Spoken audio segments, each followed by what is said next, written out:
एक महिला traffic police constable को उसके ही सहकर्मी ने कार में गला दबाकर मार दिया और शहर से 170 किलोमीटर दूर जंगल में मंदिर परिसर में ले जाकर उसको गाड़ दिया गया, उसके शव को।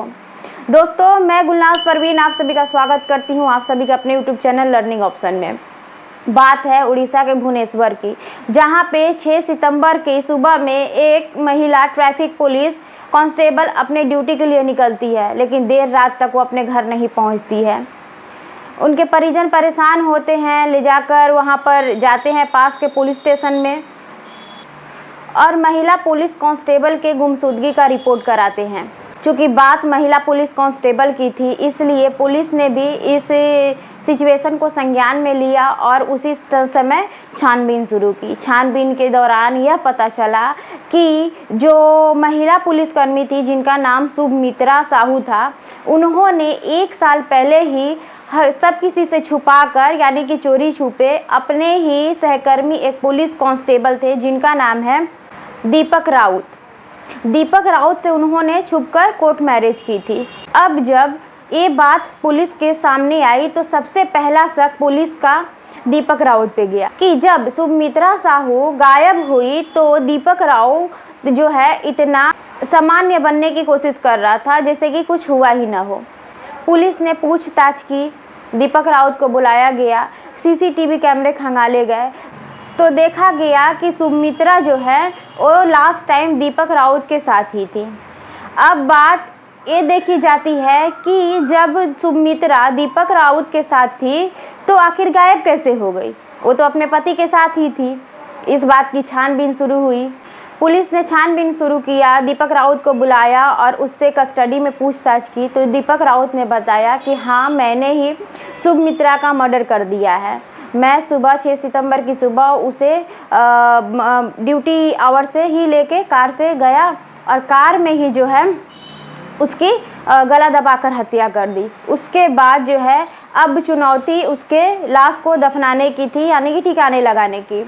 अब उसने क्या किया दीपक राउत ने कि लाश को लेकर कार में घूमता रहा। उसके बाद 170 किलोमीटर दूर, भुवनेश्वर से 170 किलोमीटर दूर एक जंगल में जाकर, जहां एक मंदिर परिसर था, वहां पर उसकी लाश को गाड़ आया। दीपक राउत ने अपनी वाइफ सुमित्रा का शव जिस जगह पर ठिकाने लगाया था, जिस जंगल में ठिकाने लगाया था, वो जंगल जो है उड़ीसा के क्योंझर जिले के घाट गांव का जंगल था।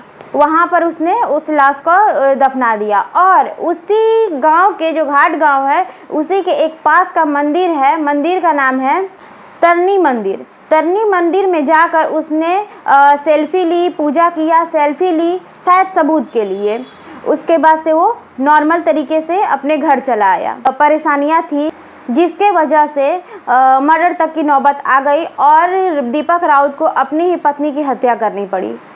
तो पुलिस के छानबीन करने पर पता चला कि उन लोग के चैट्स देखे गए, जो सुमित्रा और दीपक राउत के बीच में जो चैट्स हुए थे उसमें उन लोगों के बीच में अनबन चल रही थी। 10 लाख रुपए को लेकर अनबन चल रही थी। सुमित्रा ने दीपक राउत को 10 लाख रुपए दिए थे और अब जो है सुमित्रा दीपक राउत से उस पैसे की डिमांड कर रही थी। और पैसे इसलिए नहीं कि उसने उधार दिए थे, बल्कि इसलिए कि वो उन 10 लाख रुपए से अपनी शादी धूमधाम से समाज के सामने करना चाहती थी, क्योंकि उसने तो कोर्ट मैरिज छुप छुपा के की थी, लेकिन अब इस शादी को समाज के सामने लाना चाहती थी और 10 लाख रुपए से धूमधाम से शादी करना चाहती थी। लेकिन दीपक इस पैसे को देने से इनकार कर रहा था और उसकी परेशानी बढ़ते जा रही थी, क्योंकि सुमित्रा जो है जोड़ दे रही थी इस पैसे के लिए। अंत में आकर दीपक राउत ने उस पैसे को देने से ज़्यादा अच्छा समझा सुमित्रा का मर्डर करना। और देख लीजिए दोस्तों कि किस तरह से यहाँ पे 10 लाख रुपए के लिए एक पत्नी की लोग हत्या कर दे रहे हैं, यानी कि एक जिंदगी की कीमत 10 लाख रुपए के बराबर ही है या फिर शायद उससे भी कम है।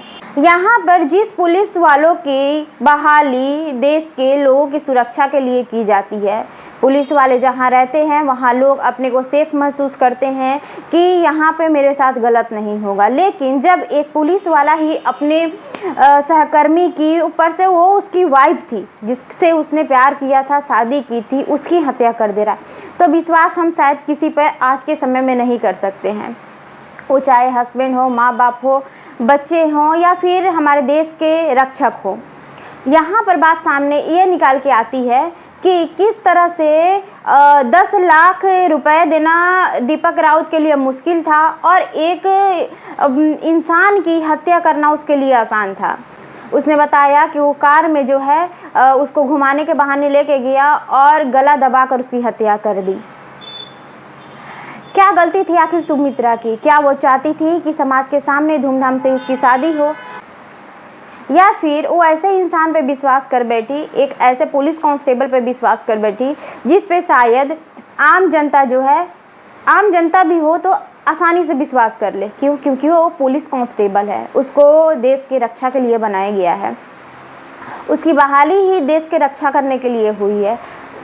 जब एक पुलिस वाला अपनी पत्नी की रक्षा नहीं कर सकता, रक्षा करने की बात दूर है, उसके जीवन को समाप्त कर दिया, उसका मर्डर कर दिया, तो यहाँ पर चीज़ें सामने निकल के आती है कि आज के समय में किसी पे विश्वास नहीं किया जा सकता। दोस्तों, आप लोगों की इस घटना पर क्या राय है कमेंट में ज़रूर बताइएगा।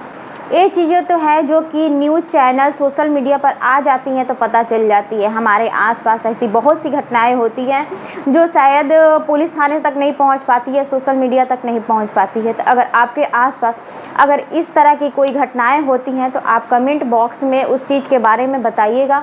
मैं इस चैनल पर उस चीज़ को कवर करने की कोशिश करूँगी। आप जगह, नाम, सब चीज़ शेयर करना चाहते हैं तो कर सकते हैं।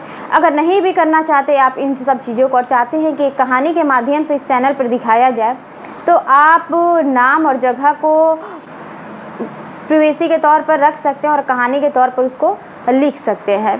Thank you so much.